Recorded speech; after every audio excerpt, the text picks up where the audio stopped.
부산시 수협이 지난 2013년 말 직원 7명을 부당 해고하면서 35명을 신규 채용한 사실이 드러났습니다. 또 이들 직원들에 대해서는 법원이 최근 복직 판결을 내림으로써 수협은 수억 원대의 손해배상을 해야 하는 처지에 놓였습니다. 경영 정상화를 위해 기존 직원을 해고했다는 당초 해고 취지를 무색하게 만들며 많은 직원들을 신규 채용했다는 배경에 의혹이 일고 있습니다.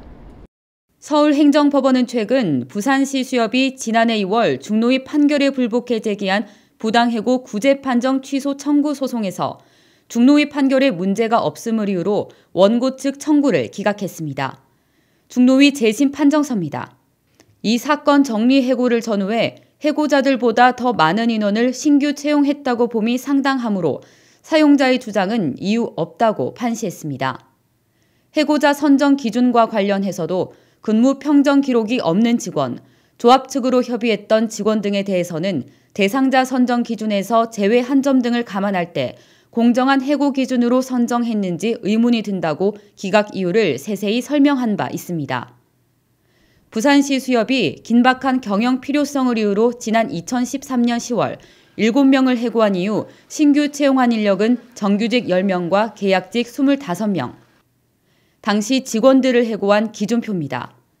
점수가 가장 큰 가점 기준을 2급 이상 5년 이상 근속자와 운전직을 포함한 기능직만이 10점을 받을 수 있도록 돼 있습니다.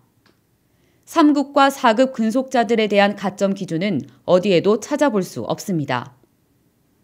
복직 판결을 받은 직원들은 이 기준표가 바뀌었다고 폭로했습니다. 이들이 제시한 당초 기준표입니다. 가점은 표창 등에 받는 경력자만 해당하도록 돼 있습니다. 직원들은 수협 양모조합장이 자기 선거를 도와주지 않았거나 비협조적인 직원들을 잘라내기 위해 이처럼 기준표를 변경했다고 주장합니다. 여기에서 보면 직원들은 2급, 4급은 기능직은 해당되는데 3급 기능직, 3급 일반직은 해당이 안 됩니다. 주관직이고 굉장히 불공정하게 가점이 배정되었다고 볼 수가 있습니다.